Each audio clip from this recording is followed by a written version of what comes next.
আচ্ছা, আশা করি সবাই ভালো আছেন।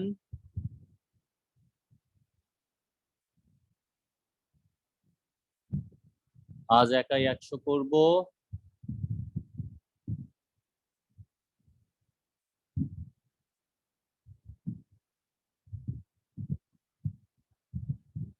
তারপর হচ্ছে সামিহা কি বলছেন, 5 মিনিট পার হয়ে গেছে। আপনারাই তো জয়েন করেন না, আমরা তো সেই কখন থেকে ওপেন করে বসে আছি।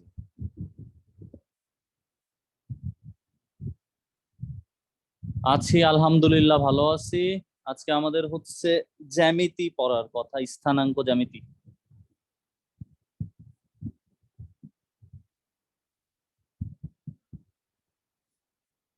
স্থানাঙ্ক জ্যামিতি পড়বো মোটামুটি। এখানে সোজা জিনিস অনেক, এটা সবাই পারে। সবাই সবাই সবাই।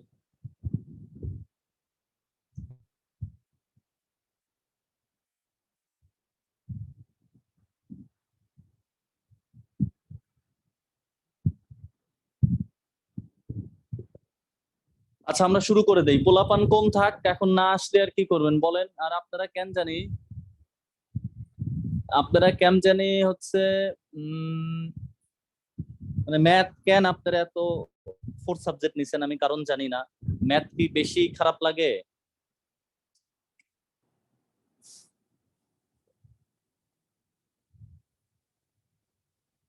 ম্যাথ কি বেশি খারাপ লাগে আপনাদের সবার? তাহলে এই যে সবাই এত মানুষজন ম্যাথ ফোর সাবজেক্ট নিছে, কাহিনী কি? আমি কারণ জানি না, কারণ কি? আমি তো এইবারের চিন্তা ভাবনা দেখে চিন্তা করছি, আমি সামনে আর ম্যাথ না পড়ে বায়োলজি পড়াবো, যা থাকে কপালে। ম্যাথ না পড়ায় বায়োলজি পড়াবো, বায়োলজি পড়ালেও তাও লাভ আছে। শুধু শুধু ম্যাথ পড়ায় কি লাভ বলেন?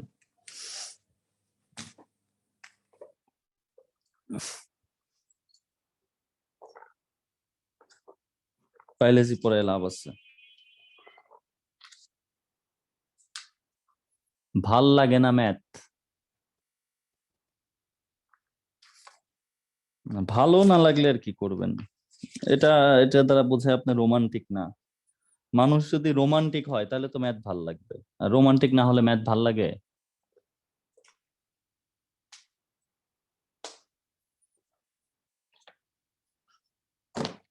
আচ্ছা, আসি, আমরা মোটামুটি শুরু করে দেই।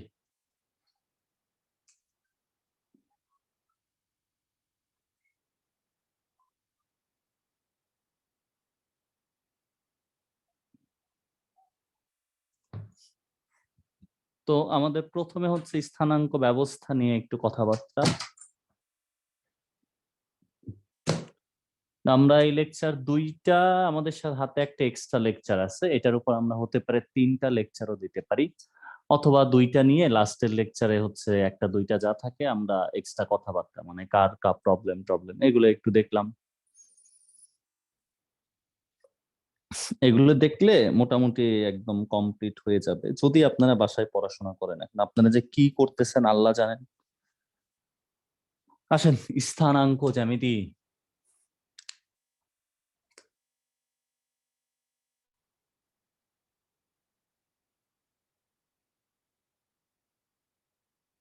স্থানাঙ্ক জ্যামিতি দেখেন। তো স্থানাঙ্ক জ্যামিতি, আমাদের আগে স্থানাঙ্ক ব্যবস্থা নিয়ে জানতে হবে। আমরা যদি পরস্পর দুইটা লম্ব রেখা, সেই ক্লাস 8 থেকে শুরু হয়েছে, দুইটা লম্ব রেখা, একটা হচ্ছে আনুভূমিক আর একটাই হাবিজাবি কথাবার্তা প্রথম 2-1 মিনিট। এটা ধরেন এক্স প্রাইম, এটাকে আমরা বলি হচ্ছে ওয়াই, এটাকে ওয়াই প্রাইম। এটা আমরা ত্রিকোণমিতিতেও দেখছি, ঝামেলা নেই। প্রত্যেকটা চতুর্ভাগের চিহ্ন আমরা জানি, এখানে সবাই পজিটিভ, প্লাস প্লাস, এখানে মাইনাস প্লাস, এটাতে হচ্ছে মাইনাস মাইনাস, এটাতে প্লাস মাইনাস, এগুলো আমরা জানি। তো এইটাকে বলা হয় হচ্ছে 2 ডাইমেনশনাল স্পেস। আর আমরা যা দেখি, যা নিয়ে কাজ করি, সেগুলো নর্মালি হলো 3 ডাইমেনশনাল স্পেস। অর্থাৎ আমাদের বাস্তব জীবনে যা চিন্তা করি সব 3D। 3টা অ্যাক্সিস থাকে, এখানে অ্যাক্সিস হচ্ছে দুইটা, এক্স আর হচ্ছে কত, ওয়াই। তো 2 ডাইমেনশনাল। আর আমরা যে সংখ্যা রেখা পড়ি, এখানে 0, এদিকে প্লাস ইনফিনিটি, এদিকে মাইনাস ইনফিনিটি, এটা হচ্ছে 1 ডাইমেনশনাল। অর্থাৎ সংখ্যা রেখার যে কোনো জায়গায় যাইতে গেলে যে কোনো একদিকে গেলেই হয়। আর এইখানে যে কোনো একটা বিন্দুতে যদি আমরা যাইতে চাই তাহলে আমাদের দুইটা মান লাগে।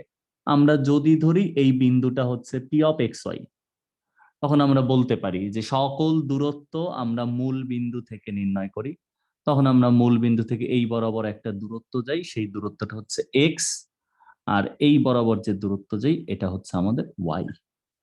তখন আমরা এই বিন্দুটাকে বলতে পারি হচ্ছে পি অফ এক্স ওয়াই। সবাই জানি আমরা। তো এখানে এই দূরত্বটা হচ্ছে ইম্পর্টেন্ট। এখন দেখেন এই যে ওয়াই যে দূরত্বটা আমরা লিখলাম এটা হচ্ছে এক্স অক্ষ থেকে দূরত্ব। একইভাবে এই যে এক্স আপনি লিখলেন, আমরা যদি এখানে একটু আঁকি, আসলে এটাও এক্সই হবে। তো এটা হচ্ছে আমার ওয়াই অক্ষ হতে দূরত্ব। তো আমাদের এইখান থেকে একটা শিক্ষা যেটা পরীক্ষার হলে মনে থাকে না, এক্স অক্ষ থেকে যে কোনো একটা বিন্দুর দূরত্ব হচ্ছে ওয়াই, ওয়াই অক্ষ হতে দূরত্ব হচ্ছে এক্স। এই জিনিসটা আমাদের একটু মাথায় রাখতে হবে। তো আমাদের প্রথম পড়াশোনা হচ্ছে এক্স অক্ষ হতে দূরত্ব, কোন বিন্দুর দূরত্ব,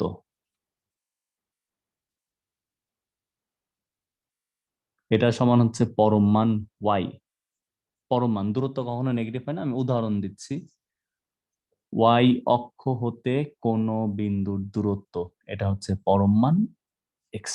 এই দুইটা দূরত্ব আমাদের কাজে লাগবে বিভিন্ন অঙ্কের মধ্যে। এমসিকিউতেও আসবে, এমসিকিউতে আরো সোজা হয়। এমসিকিউতে পরম মান কেন দিচ্ছি, ধরেন আপনাকে এরকম বলবে যে 3,-7 বিন্দুটির এক্স অক্ষ হতে দূরত্ব কত, হতে দূরত্ব কত। ওরা তখন আপনাকে দিবে যে এটা 7, হয়তো বা আপনাকে দিবে -7, হয়তো বা সি দিবে +-7, আর হয়তো বা ডি তে দিল 3। তাহলে বলেন তো অ্যান্সার কোনটা হবে? A B C D, answer কোনটা হবে? এ বি সি ডি, কোনটা অ্যান্সার হবে?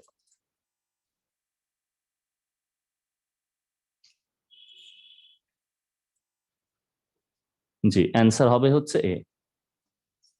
অ্যান্সার হবে হচ্ছে এ। এই যে এক্স অক্ষ থেকে দূরত্ব বলছে, তাহলে এই বিন্দুর ওয়াই, কিন্তু আগে মাইনাস আছে দেখে আমাদের দূরত্ব পরম মান ওয়াই, তাহলে পরম মান -7 মানে হচ্ছে 7। এই দূরত্বটা আমাদের মোটামুটি কাজে লাগে। এখন এই দূরত্ব শিখতে যে আমাদের এখানে আরেকটা জিনিস শেখা হয়ে যাবে, সেটা হচ্ছে কি, সেটা হলো দেখেন, আমরা মোটামুটি আজকে অনেক জিনিস পড়া করবো, অনেক অনেক। এখন ধরেন আমি যদি আপনাদেরকে জিজ্ঞাসা করি, একটু কাইন্ডলি বলেন এই বিন্দুটার স্থানাঙ্ক কত, এই বিন্দু, এই বিন্দুর স্থানাঙ্ক কত? লাল দাগ দেওয়া যে গোল, এই বিন্দুটার স্থানাঙ্ক কত? ওইটুকু যদি এক্স হয় তার স্থানাঙ্ক কত হবে বিন্দুটা? জি, বিন্দুটার স্থানাঙ্ক হচ্ছে x,0। আমরা আস্তে আস্তে সবকিছু ডিপলি দেখবো। এটা যদি ওয়াই হয় ভাই, এটা ওয়াই, তাহলে এই বিন্দুকে আমি বলতে পারি হচ্ছে 0, হচ্ছে ওয়াই। এটা এটা তাহলে এখান থেকে আমাদের শিক্ষা কি? এখান থেকে শিক্ষা হচ্ছে এক্স অক্ষের উপর ওয়াই ইকুয়াল 0 এবং এবং বিন্দুটি x,0। নাম্বার 4, ওয়াই অক্ষের উপর এক্স ইকুয়াল 0 এবং বিন্দুটি হচ্ছে 0,5। এই এতটুক জিনিস, এই জিনিস একদম ছোট, আপনারা সবাই জানেন, আমিও জানি। বাট এটা হচ্ছে পরীক্ষা হলে হঠাৎ করে মনে থাকে না, হঠাৎ করে মাথায় আসে না। আমাদের একটা বদ অভ্যাস আছে, ছোট ছোট জিনিসগুলো আমরা স্কিপ করে যাই, মনে হয় পারি, মনে হয় পারি,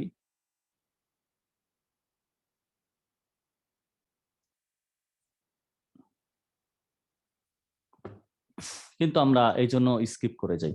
এখন আসেন আমরা এইগুলো আস্তে আস্তে আরো সামনের দিকে নিয়ে যাব। দেন আর একটা সূত্র নিয়ে আমি মোটামুটি পড়াশোনার মধ্যে যাই। আর একটা দূরত্ব জানি আমরা, x1 y1 ও x2 y2, বিন্দুদ্বয়ের মধ্যবর্তী দূরত্ব।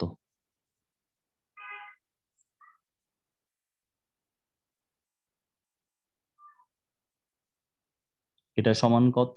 √।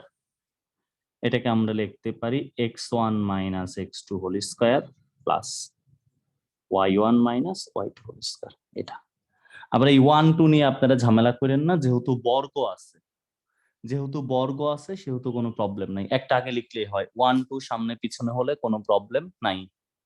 এই তিনটা দূরত্ব দিয়ে আমাদের মোটামুটি চ্যাপ্টার 1 এবং চ্যাপ্টার 2 দুটাই চলে যাবে। আসলে আমরা মেইনলি ঢাল সংক্রান্ত জিনিস বেশি শিখবো, এটা একটু পরে।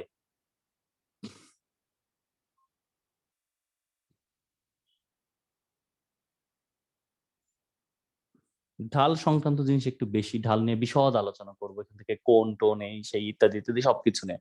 তো এগুলো একটু হালকা ঝাপসা আলোচনা করে যাই। তাহলে দাঁড়াইলো চারটা জিনিস। এক্স অক্ষ হতে দূরত্ব হলে বিন্দুর ওয়াই অবশ্যই পরম মান, ডিস্টেন্স কখনো নেগেটিভ হয় না। ওয়াই অক্ষ হতে দূরত্ব হলো এক্স গেল। এক্স অক্ষের উপর যেখানেই বিন্দু থাক ওয়াই এর মান 0, শুধু এক্স এর মান থাকবে। ওয়াই অক্ষের যেখানেই বিন্দু থাক এক্স এর মান 0, শুধু ওয়াই এর মান থাকবে। আর দুইটা বিন্দুর মধ্যবর্তী দূরত্ব root over x1 minus x2 whole square y1 minus y2 whole square. এবার আসেন এই যে জিনিসটা, এটা আমাদের আসলে কোথায় কাজে লাগে? এই জিনিসটা x অক্ষের উপর y0, y অক্ষের উপর x এর মান 0, এটা আসলে আমাদের কাজে লাগে কোথায়? ধরেন যে কোনো সমীকরণ যদি x অক্ষের উপর থাকে তাহলে তার y0 বা x অক্ষকে ছেদ করে। যেমন ধরেন আপনি যদি একটা রেখা চিন্তা করেন, এরকম একটা রেখা যাচ্ছে, এটা এক্স অক্ষ, এটা হচ্ছে ওয়াই অক্ষ। সে এক্স অক্ষকে যেখানে ছেদ করতেছে সেখানে নিঃসন্দেহে ওয়াই এর মান হচ্ছে 0, আবার ওয়াই কে যেখানে ছেদ করতেছে এখানে এক্স এর মান 0। এটা সরল রেখার ক্ষেত্রে প্রযোজ্য, বৃত্ত, পরাবৃত্ত, উপবৃত্ত, অধিবৃত্ত, যে কোনো জিনিসের ক্ষেত্রে এটা প্রযোজ্য। এখন আসেন আমরা যদি ছোট্ট একটা জিনিস, একটা সমীকরণ নেই। ধরেন আমাকে বললো 3x minus 4y plus 12 equal 0 রেখা অক্ষদ্বয়কে এ ও বি বিন্দুতে ছেদ করলে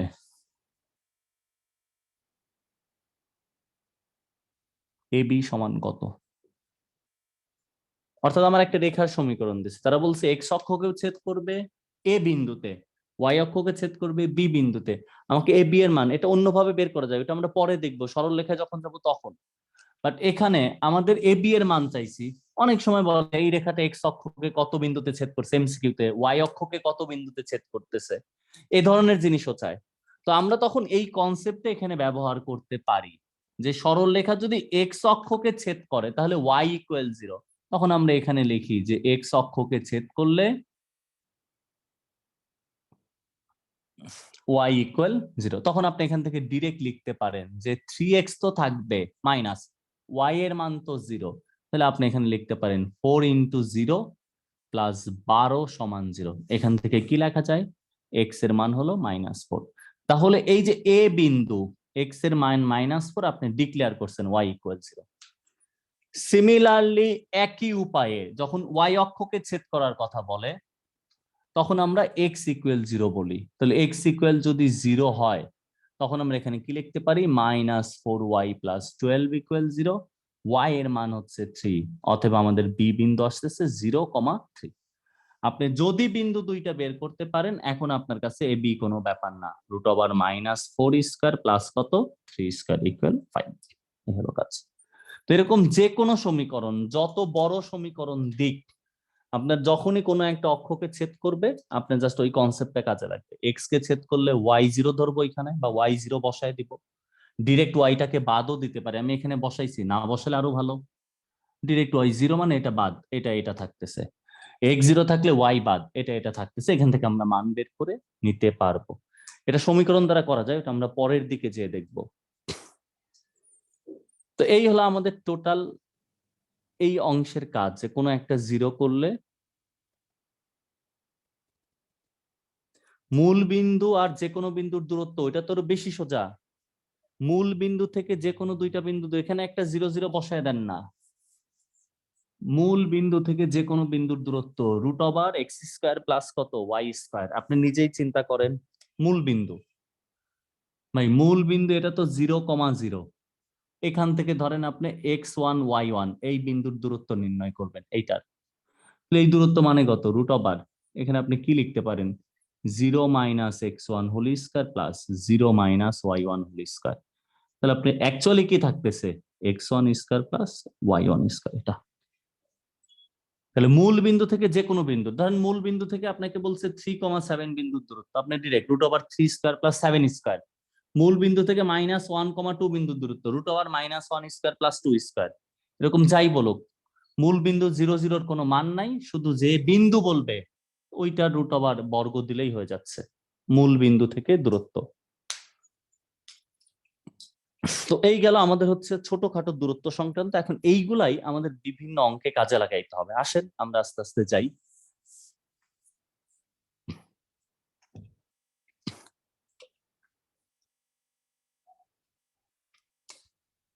আমরা একটা ছোট্ট অঙ্ক দেখি, যেটা বোর্ড পরীক্ষায় বিভিন্ন জায়গায় আসে বা কলেজগুলোতে। ওয়াই অক্ষ এবং 7,2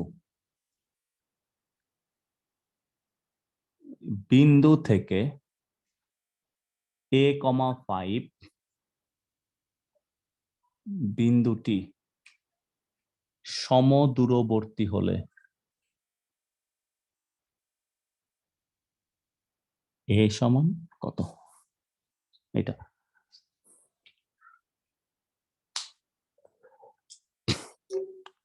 এইটা আমাদের এর মান বের করতে বলছে। এখন আপনাকে এখানে বাংলা ভাষাটা ইম্পর্টেন্ট। আমরা এখানে যে বাংলা ভাষায় যে মাইর খাই, যে কার থেকে কার দূরত্ব বলছে, এই জিনিসটা একটু ভালো করে আমাদের বুঝতে হবে। কার কার থেকে কার কার দূরত্ব বলছে, এটা যদি আমরা একটু ভালো করে বুঝি তাহলে কাজ কমপ্লিট হয়ে যাবে। তো আসেন এখানে দেখি কার থেকে কার বলছে। বাংলা বুঝতে হবে, এত এবং এত বিন্দু থেকে এত বিন্দুটির দূরত্ব, অর্থাৎ আপনাকে বলছে এই ওয়াই অক্ষ থেকে A5 এর দূরত্ব, আর আপনাকে বলছে 7,2 থেকে A5 এর দূরত্ব। এই দুইটা দূরত্ব হচ্ছে সমান। এখন আমাকে বলেন তো কেউ বা সবাই, ওয়াই অক্ষ থেকে A5 এর দূরত্ব কত? বলেন, ওয়াই অক্ষ থেকে A5 এর দূরত্ব কত? ওয়াই অক্ষ থেকে A5 এর দূরত্ব কত? একদম ডিরেক্ট আমরা লিখব যে ওয়াই অক্ষ থেকে A,5 এর দূরত্ব ইকুয়াল পরম মান কত? A। এই যে আমরা একটু আগে পড়ে আসলাম যে কোন বিন্দুর ওয়াই অক্ষ হতে দূরত্ব মানে ওই বিন্দুর যে এক্স আছে তার, এই বিন্দুর এক্স বলতে আমরা কাকে বোঝাচ্ছি? এ কে, তাহলে পরম মান A। এবার কি বলছে? 7,2 থেকে A,5 বিন্দুর দূরত্ব,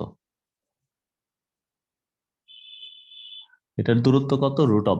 আমরা এখানে লিখতে পারি 7 - A² প্লাস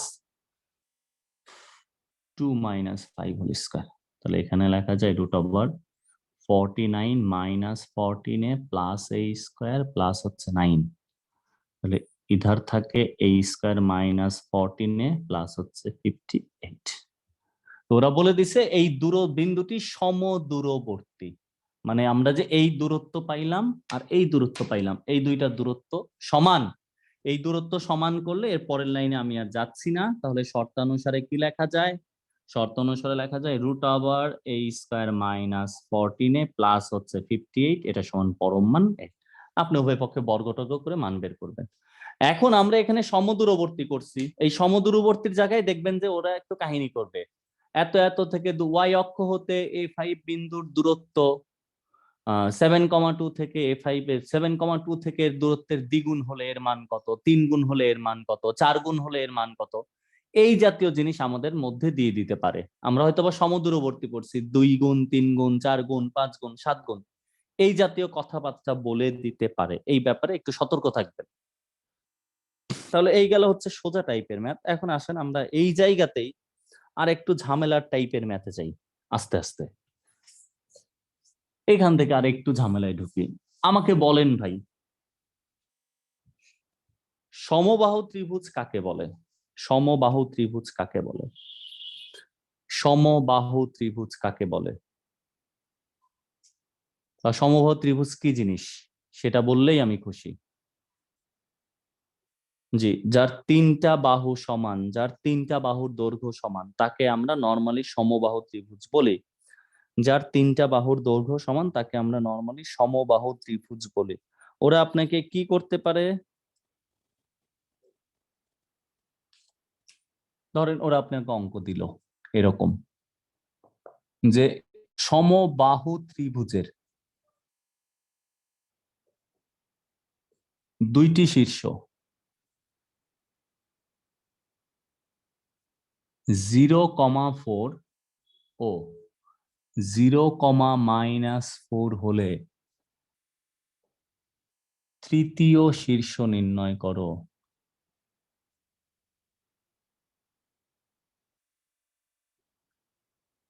এটা বললো আপনাকে।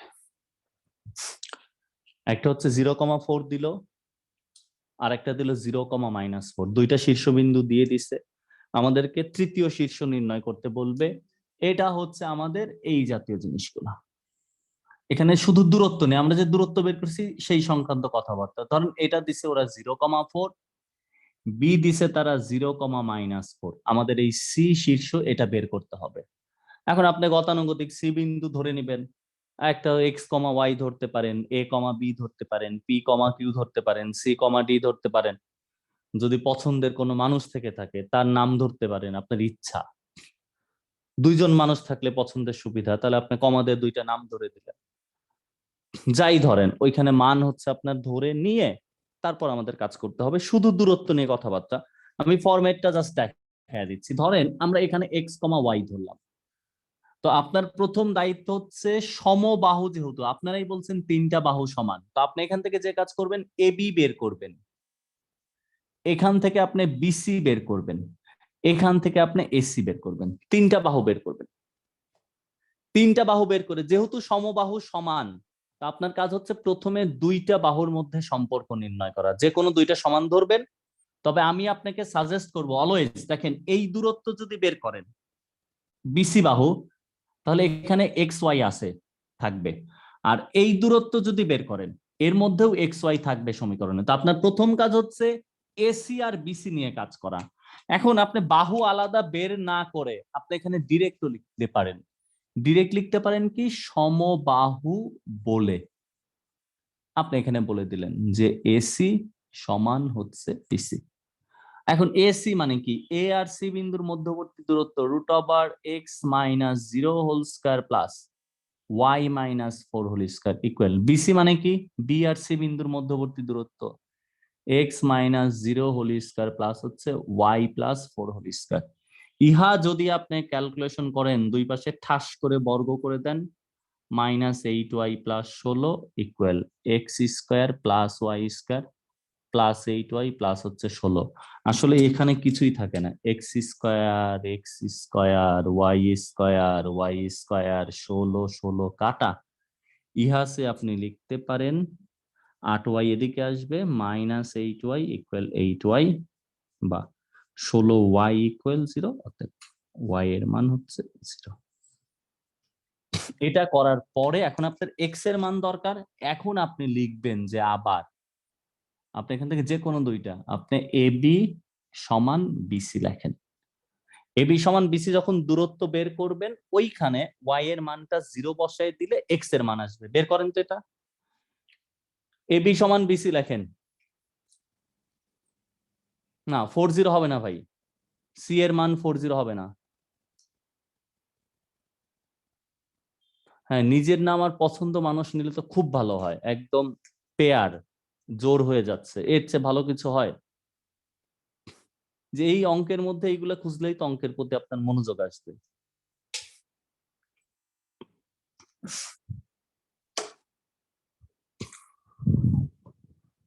দুইটা সমান ধরেন, ধরে ওয়াই এর মান 0 বসে এক্স এর মান বের করেন।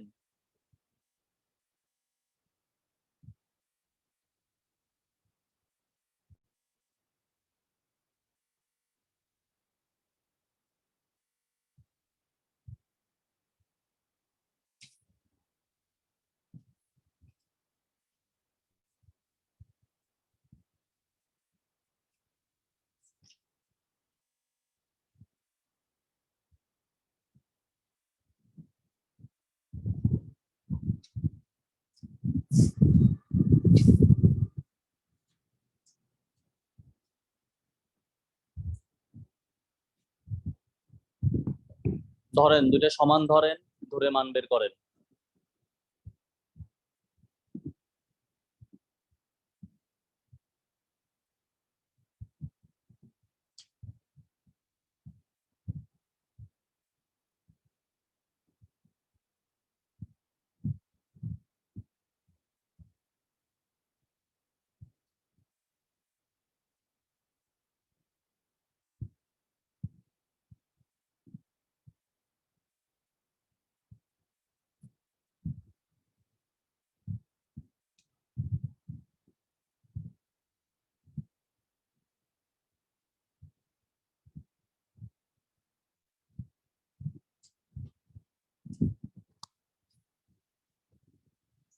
-40 √58 কারো হইল না, এটা মানা যায়? কারো হইল না, এটা মানতে পারতিস না আমি। ছি ছি ছি ছি ছি ছি ছি ছি ছি। এবি কত? আবার এবি সমান ধরেন এসি ধরলেন বিসি, কোন একটা ধরলেই হবে। আমি বিসি লিখছিলাম, বিসি ধরি। আবার আপনারা বললেন যে এক কাজ করে আর এক কাজ কেন বলেন। এখানে 0² প্লাস 4 + 4 স্কয়ার সমান বিসি কত? বি আর সি এর মধ্যবর্তী দূরত্ব √x - 0 whole square plus y + 4 whole square. দেখেন এখানে যদি মান বসান, উভয় পক্ষে বর্গ করলে 8 × 8 = 64 ইকুয়াল এখানে x² প্লাস y এর মান 0 + 4 তার হচ্ছে হোল স্কয়ার। তাহলে আমরা কত পাচ্ছি? x² সমান 64 মাইনাস হচ্ছে কত ভাই? 16, তাহলে হচ্ছে 48। তাহলে এখান থেকে x সমান হচ্ছে ±√48। এটা যারা বলছেন তাদের হইছে 4√3। তাহলে অতএব আমরা তৃতীয় শীর্ষ পাচ্ছি ±4√3 কমা হচ্ছে 0। যারা √48 বলছেন তাদের হইছে, 58 বললে হয় নাই। 58 ভুল করেও লিখতে পারেন, অনেক সময় টাইপিং এ ভুল হয়ে যায়, টাইপিং অনেক সময় ভুল হয়। তো ±4√3 বা 0 এই জাতীয় সমবাহু নিয়ে একটু চিন্তা ভাবনা করবেন, সমবাহু নিয়ে একটু চিন্তা ভাবনা করবেন। এবার আসেন, এবার আসেন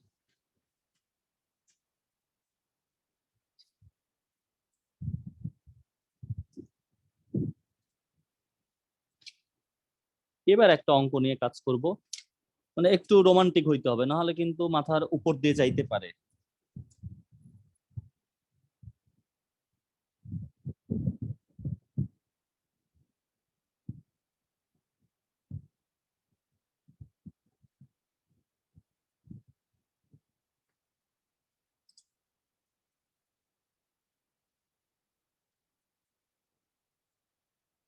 ভালো করে খেয়াল করেন।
ম্যাথের সাথে রোমান্টিকতার 100% সম্পর্ক। সম্পর্ক বলতে যদি মনে করেন কারো ম্যাথ ভালো লাগে না, তাহলে আপনি বলবেন, বুঝবেন তারা রোমান্টিক না।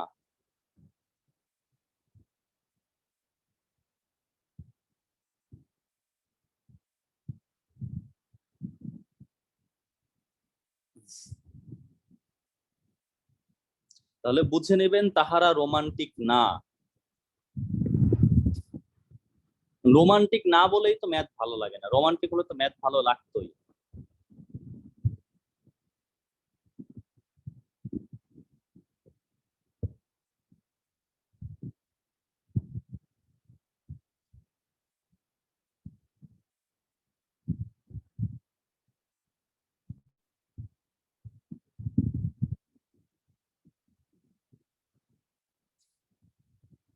এটার একটা উদাহরণ আপনাদের একদিন দিছি নাকি আমার মনে নাই, একটা উদাহরণ মনে হয় দিতে পারি।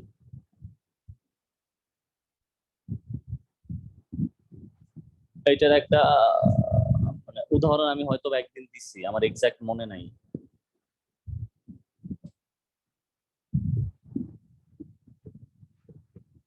এটার উদাহরণ কি একদিন দিছি? ধরেন ধরেন ধরেন কেউ একজন আছে, ধরেন একটা ছেলে, ভালো করে বুঝবেন। ধরেন একটা ছেলে, উম না থাক, উদাহরণ পরে দিব। আগে অঙ্ক করে নিই, দেখেন। বৃত্ত আমরা জানি, বৃত্তের ব্যাসার্ধ জানি, কেন্দ্র থেকে পরিধি পর্যন্ত দূরত্বকে ব্যাসার্ধ বলে, এটা আমরা জানি। এরপরে জ্যাও আমরা জানি, পরিধির যে কোনো দুইটা বিন্দুর সংযোজক রেখাকে জ্যা বলে, এটাও আমরা জানি। আচ্ছা আমাকে বলেন তো, কেন্দ্র থেকে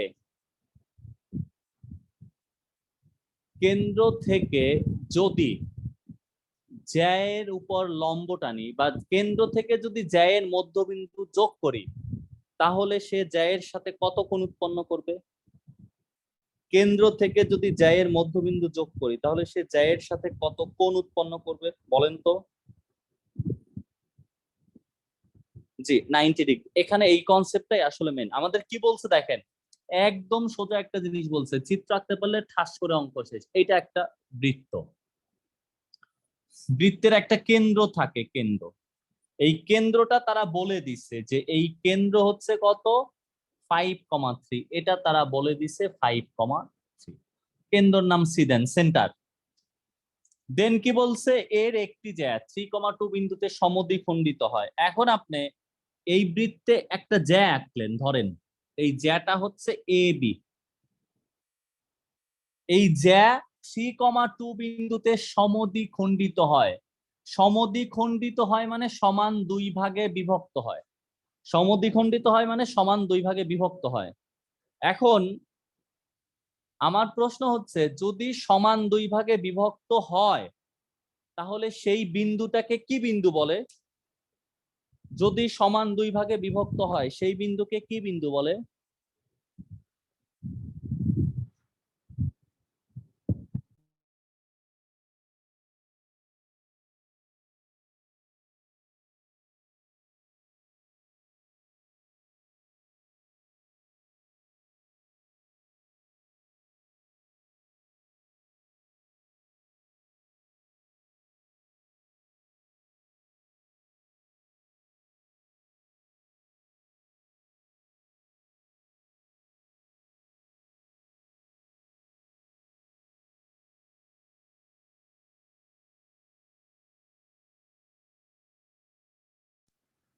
এবার কাহিনী হচ্ছে মধ্যবিন্দু বলে, গুড। তাহলে এই জ্যায়ের মধ্যবিন্দু দিয়ে দিছে তারা, এইটা বলে দিছে হচ্ছে ডি নাম দেন, এটা বলে দিছে 3,2। আমার এই এ বি এর মান বের করতে হবে, এ বি এর মান। আরেকটা ডাটা তারা আপনাকে দিয়ে দিচ্ছে, ব্যাসার্ধ হচ্ছে 5। তো এই যে কেন্দ্র, এই কেন্দ্র থেকে পরিধি পর্যন্ত যদি যোগ করেন, কেন্দ্র থেকে যদি আমরা পরিধি পর্যন্ত যোগ করি, এই দূরত্বটাকে বলা হবে ব্যাসার্ধ। এটার মান দেওয়া আছে 5। আমার মান বের করতে হবে এবি, এবি এর মান বের করতে হবে। এখন আপনি চিন্তা করেন, এইখান থেকে যদি যোগ করেন, এটা নিঃসন্দেহে লম্ব হবে। তো আমরা যদি এডি বের করতে পারি, এডি এর মানকে যদি 2 দ্বারা গুণ দেই, তাহলেই এবি পাওয়া যাবে। তাহলে আপনার দায়িত্ব হচ্ছে এডি এর মান বের করা। এটার যখন সলিউশনে যাবেন, আপনার এখানে প্রথম দায়িত্ব হচ্ছে সিডি বের করা। বলেন সবাই, সিডি কত? সিডি হচ্ছে সি আর ডি বিন্দুর মধ্যবর্তী দূরত্ব। বলেন সিডি কত? সিডি হচ্ছে সি এবং ডি এর মধ্যবর্তী দূরত্ব। সিডি কত?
দেখি সবাই কত বলছেন সিডি এর মান √5। Good, thank you. সিডি এর মান হচ্ছে √5, অর্থাৎ আমরা লিখতে পারবো 5 - 3 whole square plus 3 - 2 whole square, ইহা হচ্ছে √5।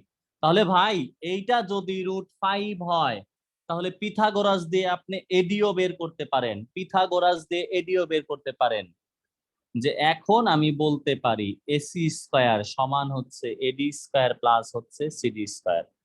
তাহলে বা 5 স্কয়ার সমান হচ্ছে এডি স্কয়ার প্লাস √5 স্কয়ার, বা এডি স্কয়ারের মান হচ্ছে 25 - 5, বা এডি স্কয়ারের মান হচ্ছে 20, অতএব এডি এর মান হচ্ছে √20, যেটাকে বলা হয় 2√5। অতএব জ্যা এর দৈর্ঘ্য এটা এবি, এটা সমান আমরা বলতে পারি ভাই 2AD সমান 2 × 2√5, এটাকে বলতে পারেন একবারে 4√5, আর কোনো কাজ নেই। তো এখানে টোটাল দূরত্ব নিয়ে কাজ বলা হয়েছে, টোটাল দূরত্ব নিয়ে কাজ, কিন্তু পরীক্ষায় যদি আমরা এক্সাক্ট চিত্রটা না আঁকতে পারি তাহলে কিন্তু পরীক্ষায় অ্যান্সার করতে পারবো না। এই জন্য আমাদের চিত্র সম্পর্কে মোটামুটি ভালো একটা আইডিয়া থাকতে হবে, তাহলে দেখা যায় এই টাইপের প্রবলেম, জাইদিক দূরত্ব সংক্রান্ত, সমবাহু বলবে, কখনো সমদ্বিবাহু বলবে, এরকম যাই বলুক, সমকোণী বলবে, আমরা মোটামুটি সবকিছু করে আসতে পারবো, দূরত্ব সম্পর্কে আইডিয়া থাকলেই হবে।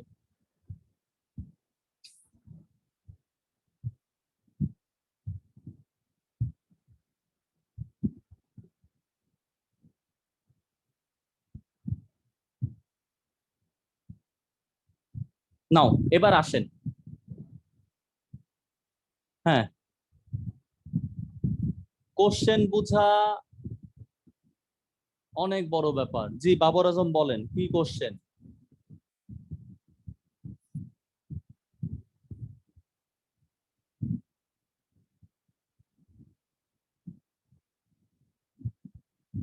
কোশ্চেন বোঝা অবশ্যই, আপনি বাঙালি, বাঙালি মানুষ, বাংলা কোশ্চেন ভালো করে পড়ে বুঝবেন, এটা তো স্বাভাবিক। আস্তাগফিরুল্লাহ, এইসব কি কোশ্চেন? এইগুলা কোনো কোশ্চেন হইলো?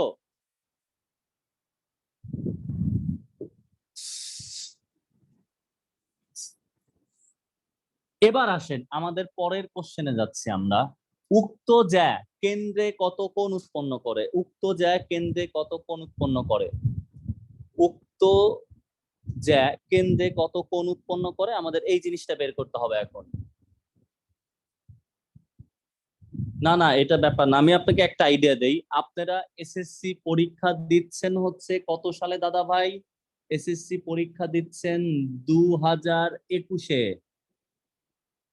মানে আপনারা যে পজিশনে আছেন এসএসসি পরীক্ষা দিচ্ছেন, সেইটা আমি পার করছি হচ্ছে 2005 সালে। আপনারা এখন যে অবস্থায় আছেন সেইটা আমি পার করছি 2005-এ।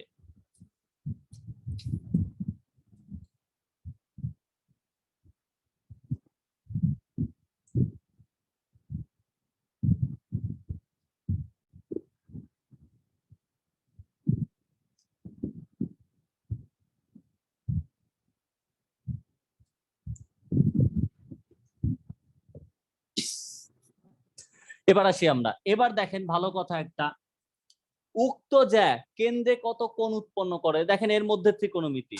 উক্ত জ্যা কেন্দ্রে কত কোণ উৎপন্ন করে, উক্ত জ্যা কেন্দ্রে কত কোণ উৎপন্ন করে, একটু ভালো করে খেয়াল করেন। জ্যা কেন্দ্রে কোণ উৎপন্ন করা মানে কি? ধরেন এটা কেন্দ্র, এইখানে একটা জ্যা আঁকলেন, এবি একটা জ্যা। তো জ্যা কেন্দ্রে কোণ উৎপন্ন করা মানে হচ্ছে এই যে জ্যা এর প্রান্ত বিন্দু, এই প্রান্ত বিন্দু যদি কেন্দ্রে যোগ করেন, এই কোণটাকে বলা হয় জ্যা দ্বারা কেন্দ্রে উৎপন্ন কোণ। এই কোণটাকে বলা হয় জ্যা দ্বারা কেন্দ্রে উৎপন্ন কোণ। তো এখানেও আমরা যদি জ্যা দ্বারা কেন্দ্রে উৎপন্ন কোণ বের করতে চাই, আমাদের এই প্রান্ত বিন্দুটা যোগ করতে হবে। তো এখানে ক্ষয়ের সলিউশনে যে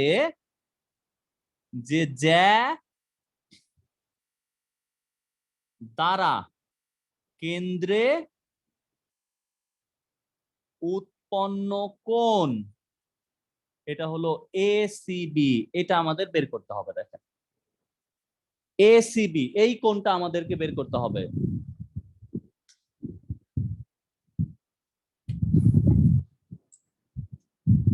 এই কাজটা করতে হবে, এসিবি বের করতে হবে। এখন একটু ভালো করে খেয়াল করেন, এই টোটাল কোণ তো বের করা একটু ঝামেলার ব্যাপার, এই টোটাল কোণ বের করা। তখন আমরা কি করি, আমরা এই কোণটা আগে বের করি। এই কোণটা বের করে, ধরেন এটাকে আপনি থেটা ধরলেন, এই কোণ বের করে আপনি যদি 2 দ্বারা গুণ দিয়ে দেন তাহলে আমরা টোটাল কোণ পেয়ে যাব। এখন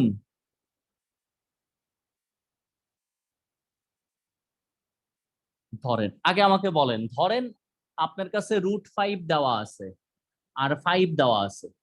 এই ত্রিভুজ থেকে ভালো করে অ্যান্সার দেন, এই ত্রিভুজ থেকে, এটা থেকে √5 আর 5 দেওয়া আছে। তো এই ত্রিভুজে √5 কি আর 5 কি বলেন তো? এই ত্রিভুজে √5 এবং 5 কোনটা কি?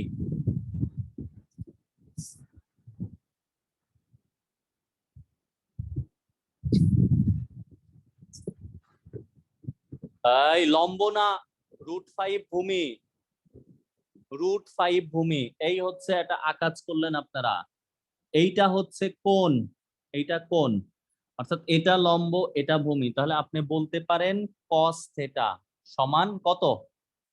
cos থিটা সমান হচ্ছে ভূমি বাই অতিভুজ, তাহলে √5 বাই হচ্ছে 5। তাহলে বা থিটা সমান হচ্ছে cos ইনভার্স √5/5। ক্যালকুলেটরে শিফট দিয়ে cos চাপলে cos ইনভার্স আসবে। ক্যালকুলেটরে শিফট সবাই জানেন, তারপর আবার মনে করানো, ক্যালকুলেটরে শিফট দিয়ে যদি cos চাপেন তাহলে cos ইনভার্স আসবে এটা। অতএব এখান থেকে একটা মান পাবেন, অতএব কোণ এসিবি এটা সমান 2 থেটা, তাহলে 2 cos ইনভার্স √5/5। এটা ক্যালকুলেটরে দেন, যা আসে তাই। এটা ক্যালকুলেটর দিলে অলরেডি একজন বলছে 126 দশমিক কত যেন, 126 দশমিক কত যেন, হ্যাঁ এটাই অ্যান্সার। তো এই হলো আমাদের কাজ। এরকম যদি অঙ্ক দেয় একটু চিত্র এঁকে কাজ করতে হবে। তো দূরত্বর মধ্যে যদি খুব কঠিন দেয় এই জাতীয় জিনিস দিতে পারে। এবার আসেন এমসিকিউ এর জন্য ছোটখাটো শর্টকাট দূরত্ব দরকার হয়। যেমন ধরেন আমরা অনেক সময় ভুল করি, যে এ বিন্দু ধরেন 3,5 দিল, আর বি বিন্দু দিল ধরেন 3, 10 দিয়ে বলল এই দুইটা বিন্দুর মধ্যবর্তী দূরত্ব কত। এটা কি সূত্র ছাড়া বলা যায় না বলেন তো? আমাকে বললো এ আর বি এর দূরত্ব কত, এটা তো সূত্র ছাড়া বলা যায়। হ্যাঁ, এটার মান হচ্ছে 5। তো এটা একটু মাথায় রাখেন, এমসিকিউতে টাইম বাঁচায়। অনেক ছোটখাটো জিনিস আমরা ভুলে যাই পরীক্ষার হলে, এই জন্য টাইম বেশি লাগে। তো যেহেতু এক্স এর মান সেম আছে, এক্স এর মান যেহেতু সেম, তাহলে দুইটার দূরত্ব ওয়াই দুইটার বিয়োগফল, ওয়াই দুইটার বিয়োগফল, পজিটিভ মান নিব, কখনো নেগেটিভ মান নিব না। তাহলে অ্যান্সার 5। একইভাবে ওয়াই দুইটা যদি সেম থাকে তাহলে দূরত্ব হচ্ছে এক্স দুইটার বিয়োগফল। ওয়াই দুইটা সেম থাকলে এক্স দুইটার বিয়োগফল দূরত্ব, এক্স দুইটা সেম যদি থাকে তাহলে ওয়াই দুইটার বিয়োগফল হচ্ছে আমাদের দূরত্ব।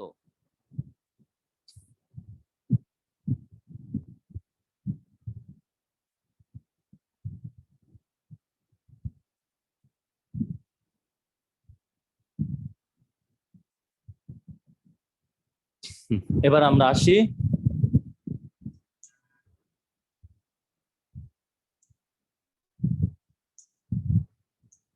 হ্যাঁ পরীক্ষার হলে তো কলমও নেওয়া যাবে না, পরীক্ষার হলে তো কলমও নেওয়া যাবে না, পরীক্ষার হলে তো কলমও নেওয়া যাবে না।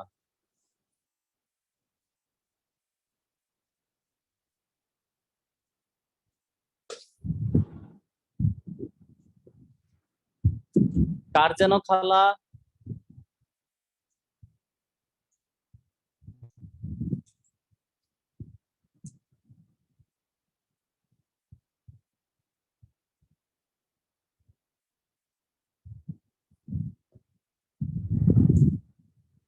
হ্যাঁ ইশরাতের হচ্ছে খালা। তো এটা ইশরাতের সাথে এসব ব্যাপারে যোগাযোগ করবেন, ইশরাত আপনাদের নিয়মিত আপডেট দিবে। হয়তো ইশরাতের সাথে দেখা যায় ভালোভাবে যোগাযোগ করলে আপনাদের ল্যাপটপও নিয়ে যাইতে দিল, কোনো ব্যাপার না। ইশরাতের সাথে ভালোভাবে যোগাযোগ করলে ল্যাপটপও নিয়ে যাইতে দিল, কোনো ব্যাপার না।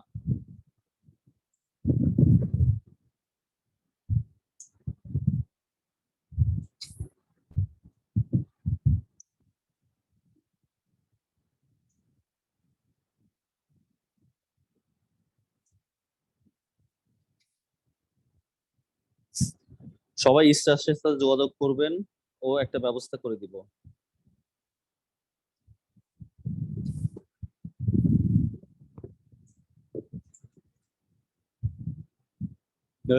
ম্যাথ কি? এটা তো দূরত্ব সংক্রান্ত অঙ্ক। আমি কি আপনাকে বলছি খুব কঠিন অঙ্ক? আমি কি আপনাকে সরল রেখার বড় বড় দূরত্ব সমীকরণ বের করতেছি না? এরকম কিছু দেই নাই।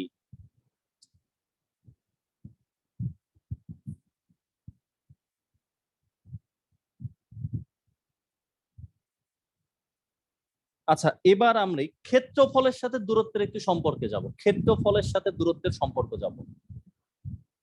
ক্ষেত্রফল আর দূরত্ব। এখন আমাকে বলেন, যে কোনো ত্রিভুজের ক্ষেত্রফলের একটা সূত্র আছে ভাই। যে কোনো ত্রিভুজের ক্ষেত্রফলের একটা সূত্র আছে। যে কোনো ত্রিভুজের আমরা একটা ক্ষেত্রফলের সূত্র ইউজ করি। সেটা সমবাহু হোক, সমদ্বিবাহু হোক, সমকোণী হোক, বিষমবাহু হোক, যে কোনো ত্রিভুজের ক্ষেত্রফলের একটা সূত্র আমরা ইউজ করি।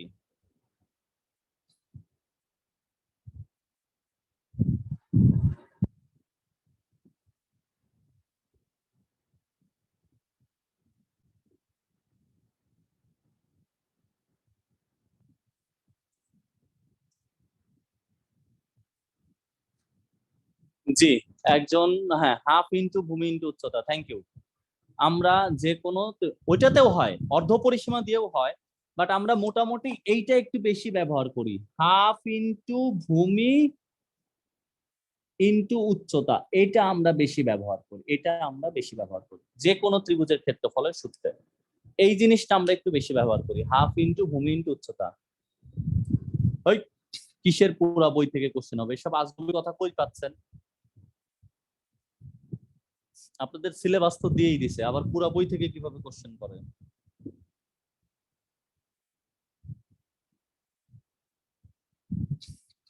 আপনাদের তো পুরা বই থেকে। জি, লম্ব উচ্চতা না থাকলে এটা ইউজ করা যাবে না, সেটা আমিও জানি। আমরা সেক্ষেত্রে উচ্চতা বের করে নেই। এখানে আসেন, আসলে আমার এটা লাগবে কি, আমি একটা হচ্ছে সম্পর্ক দেখবো, আসলে উচ্চতাটাই এখান থেকে বের করতে বলে, এই জাতীয় প্রবলেম। আসেন একটু আমরা আগে একটু আজে বাজে থিওরি চিন্তা করি, নর্মাল একটু সূত্রটা লিখে নেই, না হলে হঠাৎ করে আবার আপনাদের মনে নাও থাকতে পারে। কারণ আপনাদের পড়াশোনা ছাড়া সব কিছু করার টাইম আছে, খালি পড়াশোনা করারই টাইম নাই।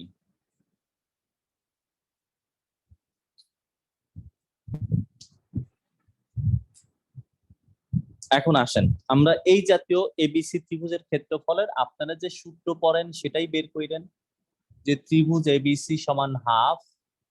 আমরা যেটা কাজ করি, x1 y1, x2 y2, x3 y3, x1 y1। চতুর্ভুজ থাকলে কি করতে হয় আমরা জানি, চারটা নেই, প্রথমটা আবার রিপিট। পঞ্চভুজ থাকলে পাঁচটা নিব, প্রথমটা আবার রিপিট। বাট এখানে মোস্ট ইম্পর্টেন্ট নোট, এইটা পরীক্ষার হলে ভুল হয়, ভুল হওয়ার কারণে আমরা অনেক ঝামেলায় পড়ি। বিন্দুগুলো ঘড়ির কাঁটার বিপরীত ক্রমে নিতে হবে, এইটা যেন পরীক্ষায় ভুল না হয়। ত্রিভুজে কোনো ঝামেলা করবে না, ত্রিভুজে ঝামেলা করবে না। ত্রিভুজে ঘড়ির কাঁটার দিকে বিপরীতে নিলে শুধুমাত্র চিহ্নে প্রবলেম করবে ত্রিভুজের ক্ষেত্রে। হয় যে আপনি বিপরীত দিকে নিলে প্লাস আসবে, ঘড়ির কাঁটার দিকে নিলে মাইনাস আসবে, কিন্তু মান সেম থাকবে।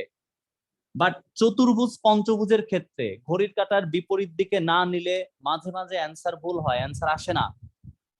এই জন্য এইটা যেন মাথায় থাকে, আপনি বিন্দুগুলো শুধু চতুর্ভাগে এমনি রাফে এক্সাক্ট বসাইতে হবে না, জাস্ট বিন্দুগুলো একটা মোটামুটি একটা আইডিয়া নিবেন যে কিভাবে থাকতে পারে, ওই উপর নির্ভর করে বিন্দুগুলোকে অ্যান্টি ক্লকওয়াইজ বা ঘড়ির কাঁটার বিপরীত দিকে নিতে হবে, না হলে অ্যান্সার ভুল আসতে পারে।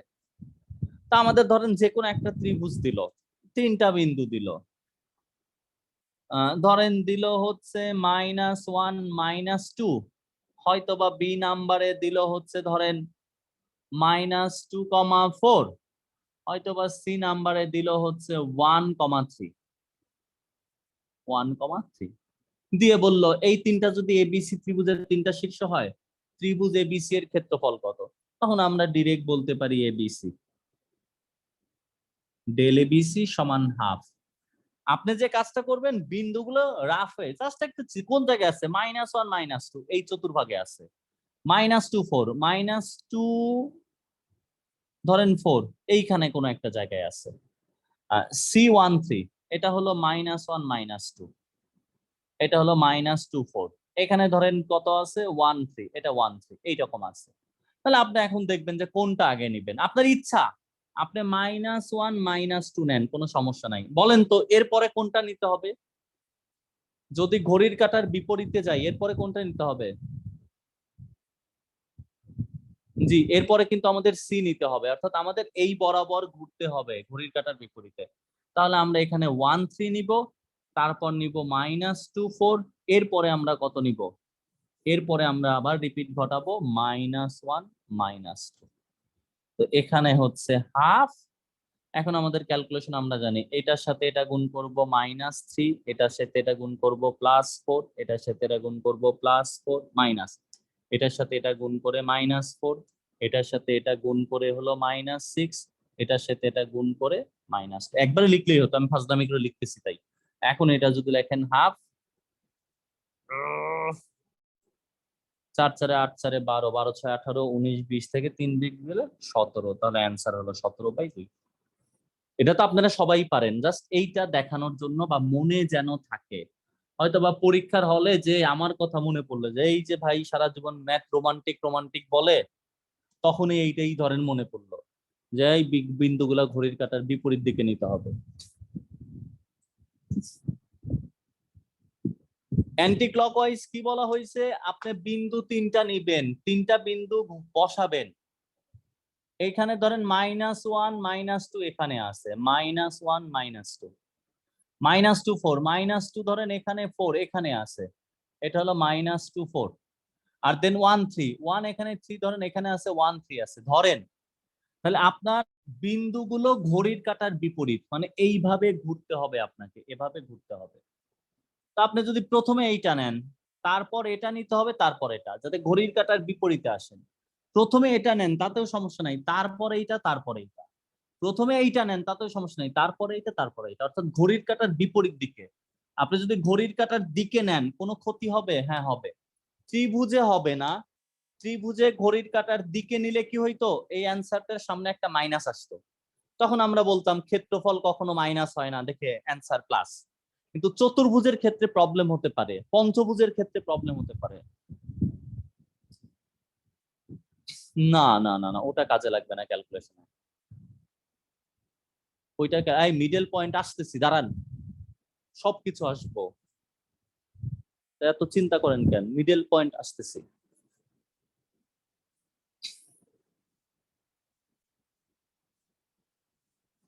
এবার আসেন আমার কাজ, এখন আমি একটা অঙ্ক লিখবো। এই অঙ্কটা হচ্ছে ইম্পর্টেন্ট। আপনি দেখেন এই যে আমরা যে ত্রিভুজের ক্ষেত্রফল বের করবো, আপনারা ক্ষেত্রফল বের করে দিবেন, আমি ওইটার সাথে দূরত্বের একটা সম্পর্ক নির্ণয় করব, এটা হচ্ছে আমার কাজ।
না, ঘড়ির কাঁটার বিপরীত দিকে নিলে ভাই নরমালি নেগেটিভ আসে না। ঘড়ির কাঁটার বিপরীত দিকে নিলে নরমালি নেগেটিভ আসে না। আপনারা পরের প্রশ্ন পড়া বাদ দেন, আপনারা জাস্ট ক্ষেত্রফলটা বের করে দেন। অন্য প্রশ্ন পড়া বাদ দিয়ে আপনারা জাস্ট ক্ষেত্রফলটা বের করে দেন।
এই 19 একজনের 29, 19 আবার একজনের 29, তাহলে কি হইলো?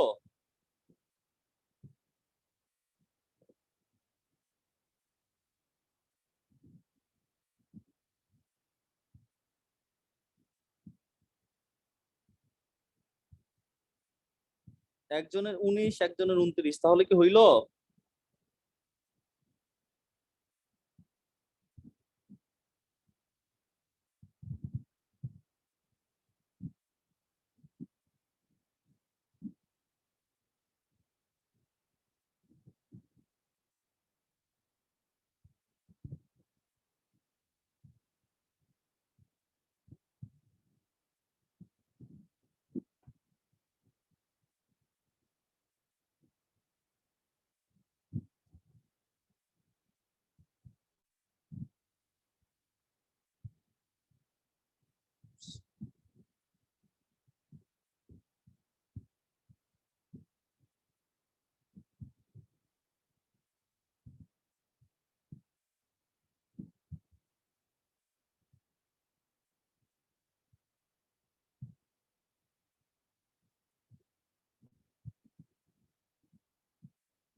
আচ্ছা, সবার 29 আসছে, গুড। এই 29, 29, 29 আই থিঙ্ক। ত্রিভুজ এ বি সি সমান হচ্ছে হাফ। এখানে 5 6 এখানে আছে, -9 1 ধরেন এখানে আছে, -3 এখানে আছে। তাহলে আমি যদি 5 আর 6 নেই, তারপর -9 আর 1 নেই, এখানে -3 -1, আমি এখানে 5 আর 6 আবার নিব।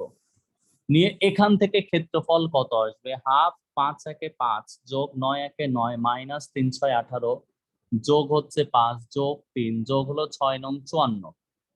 তাহলে এখানে 9 5 5 10 9 19 4 54 চারে হাফ ইন্টু 58 সমান হচ্ছে 29। ক্ষেত্রফল 29 আসছে, ক্ষেত্রফল 29। যাদের অন্য কিছু আসছে, বিসি এর মিডল পয়েন্ট হবে -6,0। হ্যাঁ ঠিক আছে, বিসি এর মিডল পয়েন্ট হবে এটা। এবার আসেন দেখেন, এটা তো 29 বের হইলো, আমাদের বের করতে বলছে কি অঙ্কে মেইনলি? ওরা বলতেছে এইরকম একটা ত্রিভুজ আমাদের কাছে এবিসি দেওয়া আছে, এটা ধরেন এ, এটা বি, এটা সি। ওরা আমাদের বলছে এ হতে বিসি এর উপর অঙ্কিত লম্বের দৈর্ঘ্য, অর্থাৎ এই এ বিন্দু থেকে বিসি এর উপর আপনি যদি একটা লম্ব টানেন, ধরেন এডি, আপনাকে আসলে এই এডি এর মানটা বের করতে হবে। আপনাকে এই এডি এর মানটা বের করতে হবে। এখন কথা হচ্ছে, ডি কিন্তু মধ্যবিন্দু না, ডি কিন্তু মধ্যবিন্দু না, ডি মধ্যবিন্দু না। ডি বিন্দুটার যেটা ঝামেলা হয়েছে সেটা হচ্ছে সমবাহু হলে মধ্যবিন্দু হবে, তাছাড়া তো মধ্যবিন্দু হবে না। তো যেহেতু ডি বিন্দু মধ্যবিন্দু না, সেহেতু আমাদের ওইভাবে মান বের করতে হবে। এখন আমরা দেখেন তো লিখতে পারি না, এইটুকু করার পর থেকে আবার আমরা এরকম লিখলাম শর্তানুসারে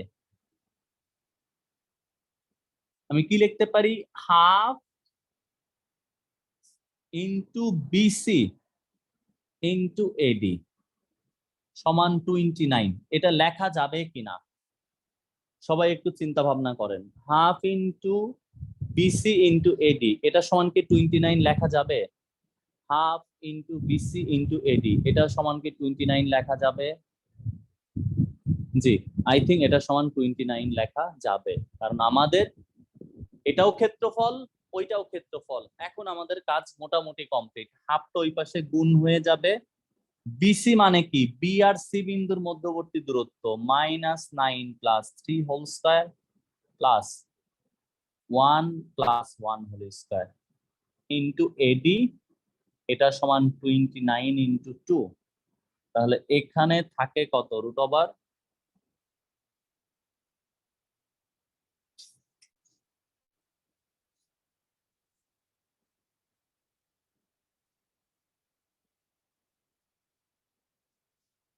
58 বা সরি এডি, তাহলে এখান থেকে এডি সমান হচ্ছে 58 ডিভাইডেড বাই রুট ওভার 40।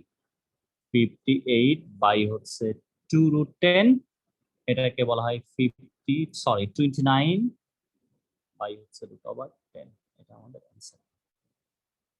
এই জাতীয় জিনিস যদি কখনো ত্রিভুজের উচ্চতা বের করতে বলে বা কোনো একটা শীর্ষ থেকে লম্বের দৈর্ঘ্য বের করতে বলে, তখন আমাদের দুইটা জিনিস মাথায় রাখতে হবে, যে আমাদের এই ক্ষেত্রফল দুই ভাবে বের করতে হবে।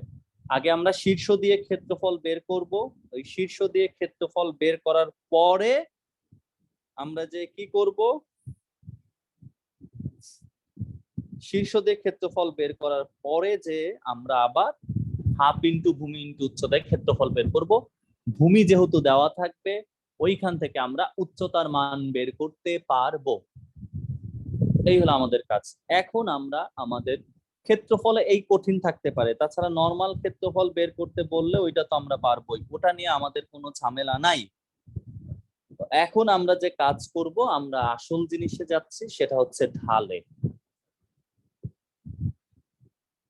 না এটা কঠিন না, তাই পরীক্ষা হলে যে মাথায় থাকবে না, কি কি ভুল করবেন আমি বলে দিচ্ছি আপনাকে। এক জাতীয় দল মনে করবেন এই ডি বিন্দুটা হচ্ছে মধ্যবিন্দু, এই দুইটার মধ্যবিন্দু এইটা মনে করবেন। মধ্যবিন্দু কিভাবে বের করি বলেন তো? এ অফ x1 y1, মধ্যবিন্দুর অনেকগুলো নাম আছে। বি অফ x2 y2, এর নাম হচ্ছে এ বি এর মধ্যবিন্দু। এ বি এর মধ্যবিন্দু বা এটাকে বলা যায় সমদ্বিখণ্ডক বিন্দু, যে কোনো একটা নামে রাখতে পারেন আপনি। এটাকে আপনি এ বি এর মধ্যবিন্দুও ডাকতে পারেন, অথবা এটাকে আপনি সমদ্বিখণ্ডক বিন্দুও বলতে পারেন। আপনার যেটাতে ইচ্ছা ডাকেন, কোনো সমস্যা নাই। তো এই মধ্যবিন্দু আমরা কিভাবে বের করি? মধ্যবিন্দু বের করলে আমরা যেটা বের করি সেটা হলো দুইটা যোগ করি, গড়, দুইটার গড় নির্ণয় করা। ইহাকে 2 দ্বারা ভাগ দেই, দেন এই দুইটা যোগ করে উহাকে 2 দ্বারা ভাগ দেই, তাহলে যেটা পাওয়া যায় সেটা মধ্যবিন্দু। এখন পরীক্ষার হলে আপনারা যে ভুল করেন, এই বিন্দুটাকে মধ্যবিন্দু চিন্তা করেন, মধ্যবিন্দু বের করে এ আর ডি বিন্দুর মধ্যবর্তী দূরত্ব বের করে দিয়ে পরীক্ষার হলে চলে আসেন। ওই জায়গাটাতে ঝামেলা হয়, যে এখানে দূরত্ব বের করা যাবে না।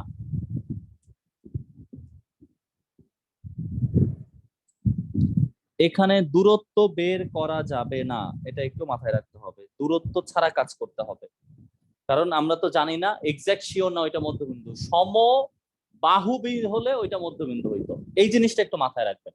তাছাড়া আপনার এখানে ভুল করার মতো কোনো কিছু নাই। এখন আসি আমরা ঢাল, বলেন ঢাল কি?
আচ্ছা দেখেন এখানে জান্নাতুন নাইম কি বুঝেন নাই, আমি তো সেটাই বুঝতেছি না।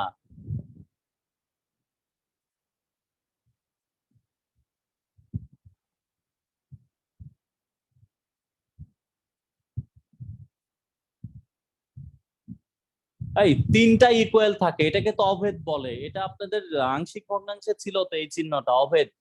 আংশিক ভগ্নাংশে এই অভেদ চিহ্নটা ছিল, একটু চিন্তা করে দেখেন, আংশিক ভগ্নাংশে অভেদ চিহ্ন ছিল।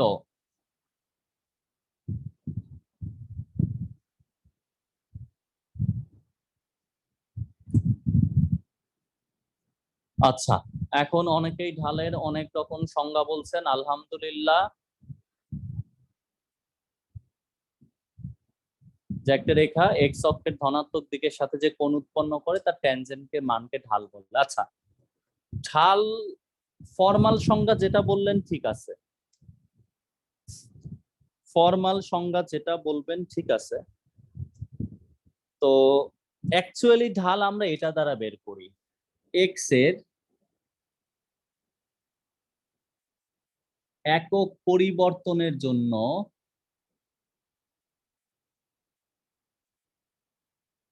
ওয়াই এর যে পরিবর্তন হয় তাকে ঢাল বলে। তাই ঢাল, এটা হলো মেইন জিনিস। আমরা যেটা বলছেন সংজ্ঞা ওটা আমিও লিখবো, কোনো সমস্যা নাই, যে কোনো একটা রেখা এক্স অক্ষের সাথে ঘড়ির কাঁটার বিপরীত দিকে, ঘড়ির কাঁটার বিপরীত দিককে আমরা ধনাত্মক দিক বলি। ধনাত্মক দিক বলতে কিন্তু ঘড়ির কাঁটার বিপরীত দিক বোঝায়, যে কোণ উৎপন্ন করে তার ট্যানজেন্টকে ঢাল বলে। এটা সংজ্ঞা ঠিক আছে, গুড। এই সংজ্ঞাটাও এখান থেকে আসছে, এক্স এর একক পরিবর্তনের জন্য ওয়াই এর যে পরিবর্তন হয় তাই আসলে ঢাল। এক্স এর একক পরিবর্তনের জন্য ওয়াই এর যে পরিবর্তন হয় সেটাই আসলে ঢাল। যেমন ধরেন আমরা যদি একটা স্থানাঙ্ক ব্যবস্থা লিখি, একটু ভালো করে সবাই রেসপন্স কইরেন। এটা এক্স অ্যাক্সিস, এটা হলো ওয়াই অ্যাক্সিস। ধরেন আমি এখানে একটা বিন্দু নিলাম, যেটার নাম দিলাম এক্স ওয়ান ওয়াই ওয়ান, আর এইখানে একটা বিন্দু নিলাম, এটার নাম দিলাম এক্স টু ওয়াই টু। এইটা হচ্ছে আমাদের মূল বিন্দু, ভালো করে খেয়াল করতে। আচ্ছা বলেন তো, আমি যদি এইখান থেকে এই বিন্দুটা যোগ করি, তাহলে এই অংশ কি হবে আর এটাকে কি বলবো আমরা? এই অংশ কি?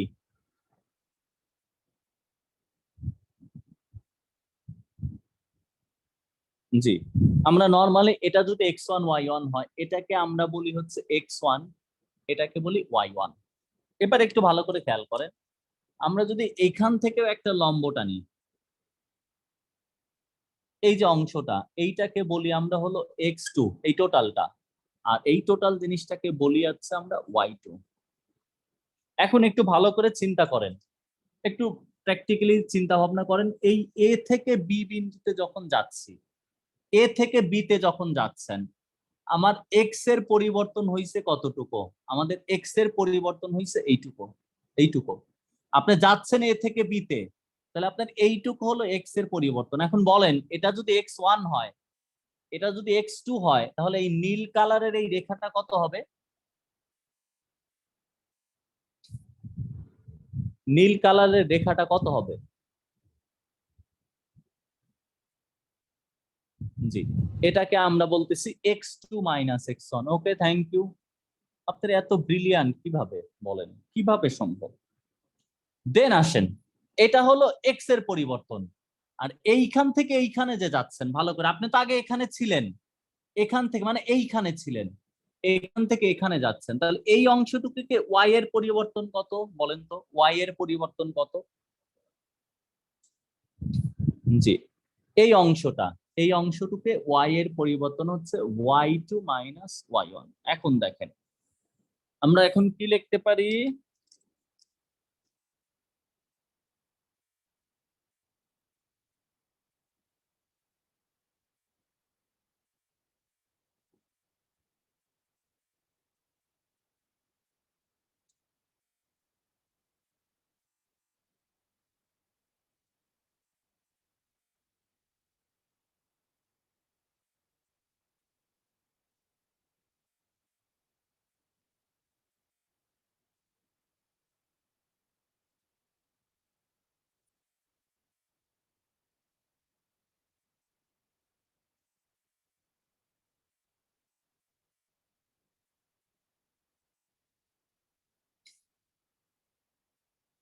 দেখেন এই যে এক্স এর এক একক পরিবর্তনের জন্য ওয়াই এর যে পরিবর্তন পাইলাম এই জিনিসটাকেই আসলে আমরা ঢাল বলি। এটাই আমাদের মেইন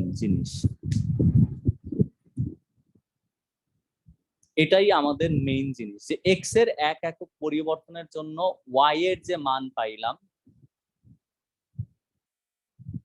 এটাই আসলে আমরা ঢাল বলতেছি। এখন একটু ভালো করে খেয়াল করেন, এটাকেই আমরা ঢাল বলি, এটাকে প্রকাশ করা হয় এম দ্বারা, এবং এম সমান আমরা লিখি y2 minus y1 divided by x2 minus x1। আপনার ইচ্ছা, কেউ যদি এমন লেখেন কোনো প্রবলেম নাই। ধরেন আপনার লেখার ইচ্ছা হলো y1 minus y2 divided by x1 minus x2, এটা লিখলেও হবে, কোনো সমস্যা নাই। এটাই আসলে প্রথমে ছিল, যে এখন চিন্তা করেন এক্স এর এক একক পরিবর্তনের জন্য ওয়াই এর যত বেশি পরিবর্তন হবে ওইটাই হলো মেইন কাজ। এই জিনিসটাকেই আমরা সংজ্ঞার সাথে যে মিলাই। আপনি যখনই এই রেখাটাকে বর্ধিত করে দিবেন, তখন আমাদের এইটাকে যদি থেটা ধরি, ভালো করে খেয়াল করেন, এটাও হচ্ছে আমাদের থেটা,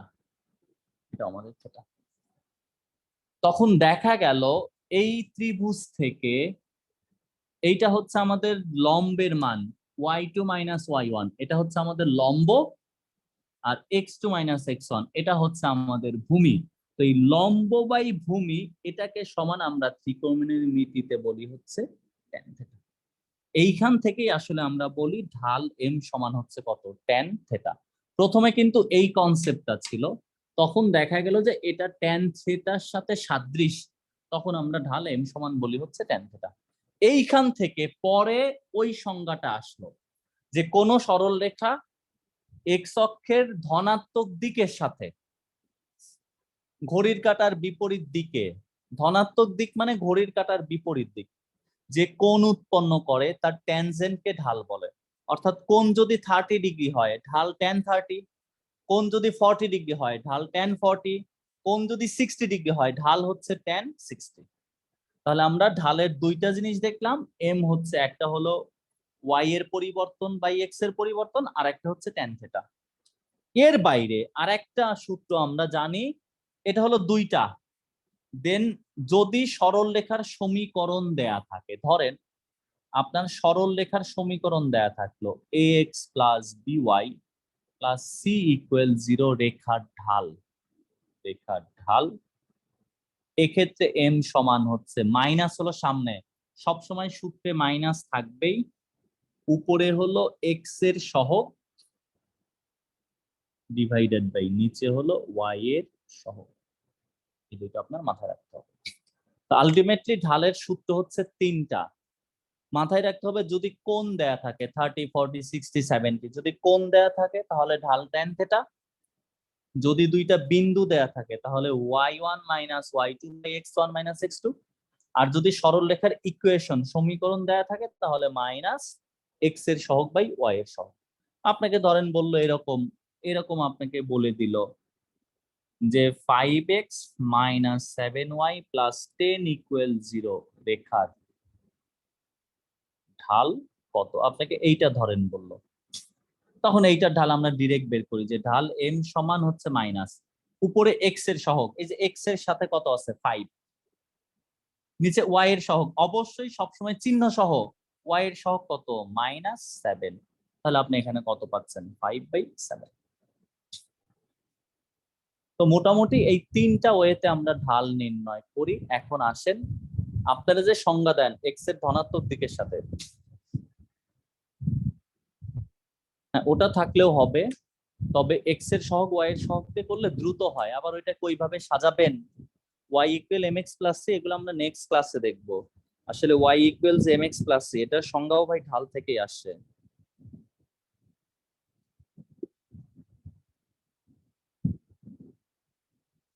ওইটাও ঢাল থেকেই আসছে। এখন আসেন আমরা ছোটখাটো, হ্যাঁ এটা মনে মনে করলেই হয়, মুখে মুখে, কারণ যখন ওই যে মাল্টিপল চয়েস এমসিকিউ গুলো থাকে কোনটি হবে এ বি 1 2 1 3 1 2 3, ওইগুলোর ক্ষেত্রে ডিরেক্ট বের করলেই হয়।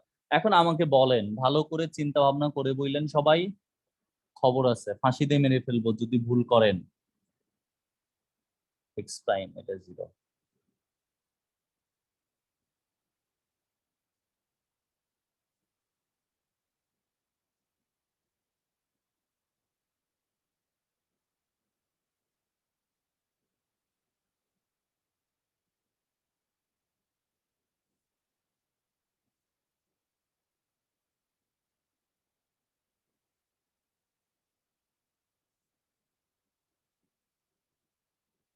আমাকে বলেন প্রথম চিত্রে ঢাল কত, দ্বিতীয় চিত্রে ঢাল কত, তৃতীয় চিত্রে ঢাল কত?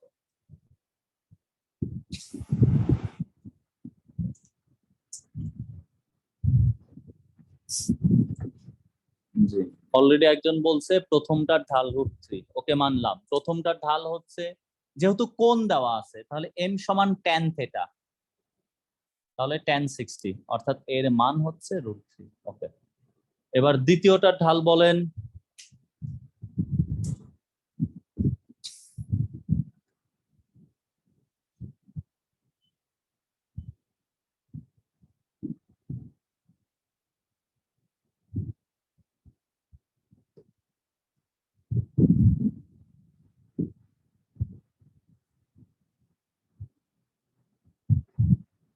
একজন বলছে অল √3, বাবর আজম মাইনাস ও না, দ্বিতীয়টার ঢাল হচ্ছে √3, m সমান হচ্ছে tan 60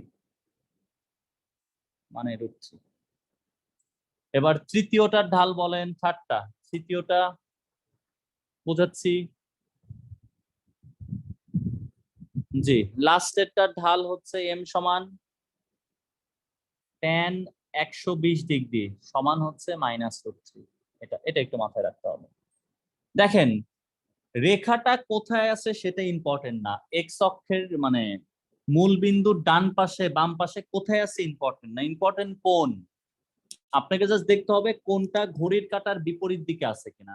দেখেন এইখানে কোন উৎপন্ন করছে ঘড়ির কাঁটার বিপরীত দিকে, তাহলে কোনো সমস্যা নাই।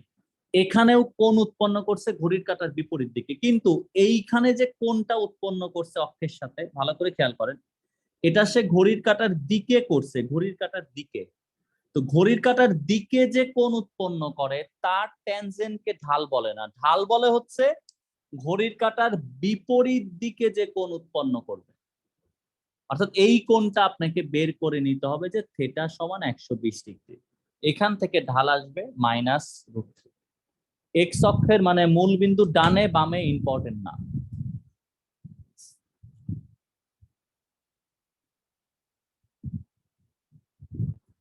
ডানে বামে ইম্পর্টেন্ট না, আপনার মেইন হচ্ছে কোণের ডিরেকশনটা, সে ঘড়ির কাঁটার দিকে করছে নাকি বিপরীত দিকে করছে, এইটা হলো কাজ। তো এই হলো কাহিনী। এখন এই যে ঢাল কোণ থেকে বের করা সোজা, তো ওরা পরীক্ষার হলে উল্টা জিনিস দেয়। উল্টা জিনিস দেয় বলতে একটা সরল রেখার সমীকরণ দেয়, সেখান থেকে কোণ বের করতে বলে। ধরেন এরকম আপনাকে বলবে,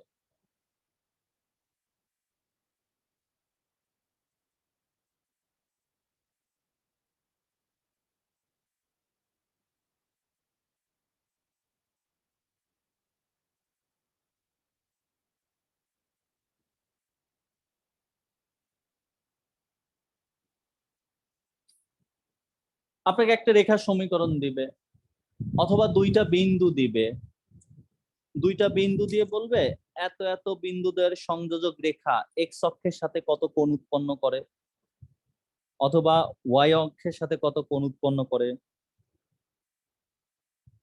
এই জাতীয় জিনিসগুলো আপনাকে বলতে পারে, এক্স এর সাথে কত, ওয়াই এর সাথে কত, এই জাতীয় জিনিস। তো আপনার কোন সব সময় ঢাল থেকে আসবে এটা আপনার মাথায় রাখতে হবে, কোন অলওয়েজ ঢাল থেকে আসবে, আপনাকে ঢাল থেকে কোন বের করতে হবে।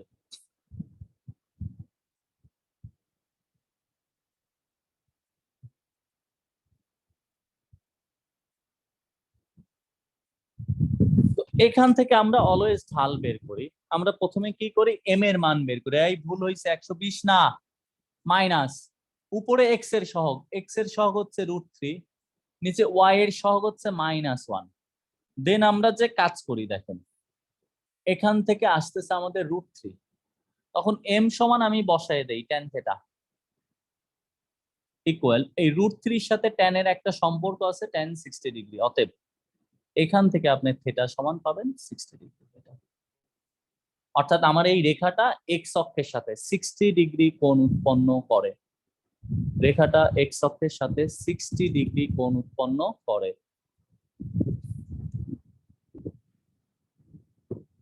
রেখাটা এক্স অক্ষের সাথে 60 ডিগ্রি কোণ উৎপন্ন করে। এবার আসেন সেকেন্ড হচ্ছে, আমাকে ওয়াই অক্ষের সাথে বলছে, এখন যদি আপনি একটা চিত্র আঁকেন, এটা এক্স অক্ষ, এটা হচ্ছে ওয়াই অক্ষ, এটা 0।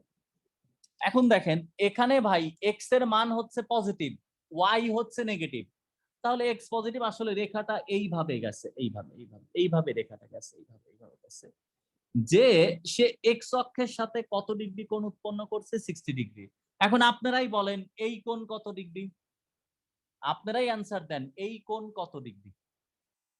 এক্স এর সাথে যদি 60 হয় তাহলে ওয়াই এর সাথে কত ডিগ্রি?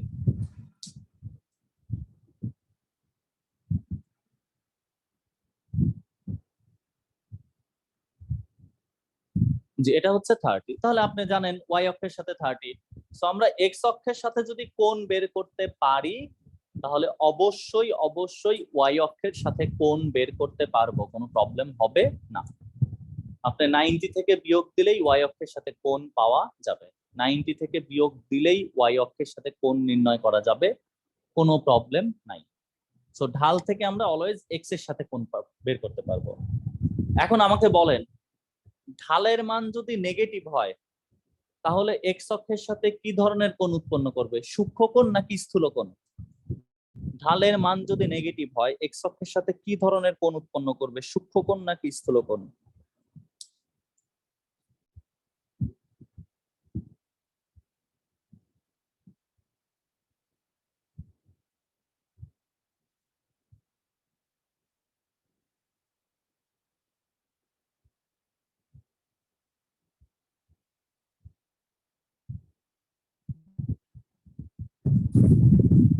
জি, স্থূল কোণ। স্থূল কোণ, সূক্ষ্ম না, স্থূল কোণ।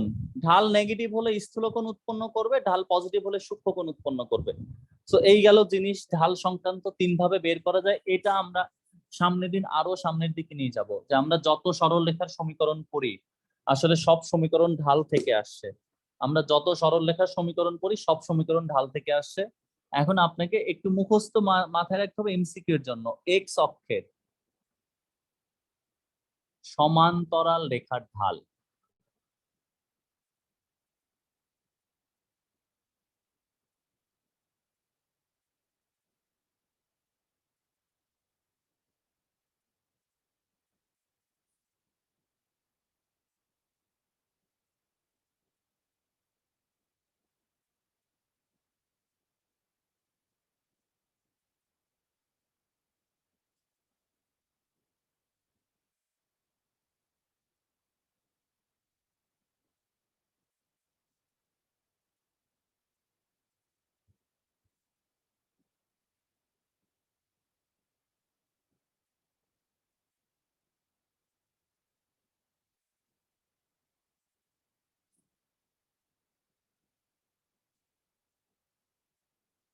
এটা একটু এমসিকিউ তে মাথায় রাখবেন, হঠাৎ করে মাথায় আসবে না বা বের করতেও প্রবলেমে পড়বেন।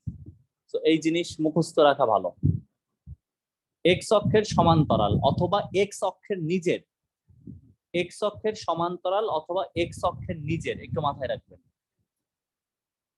এক্স অক্ষের সমান্তরাল অথবা এক্স অক্ষের নিজের ঢাল হচ্ছে কত, 0।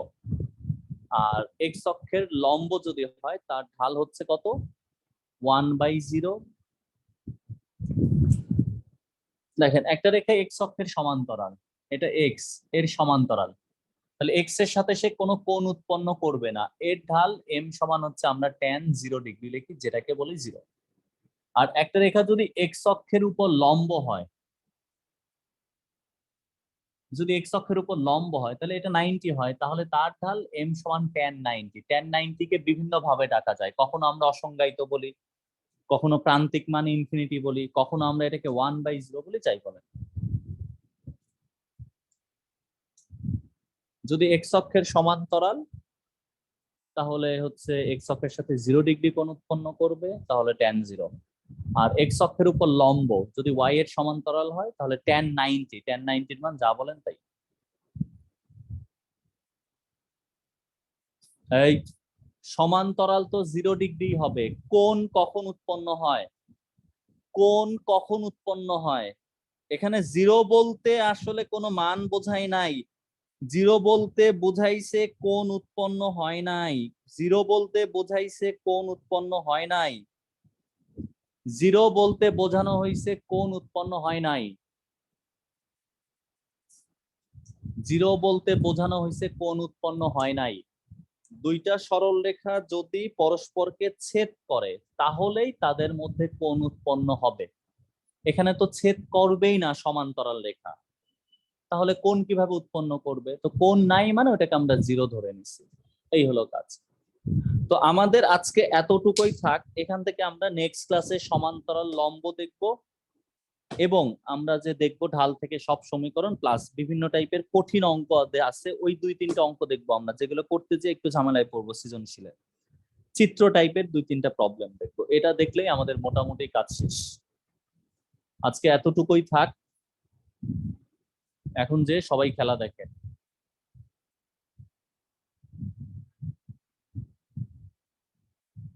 আল্লাহ হাফেজ।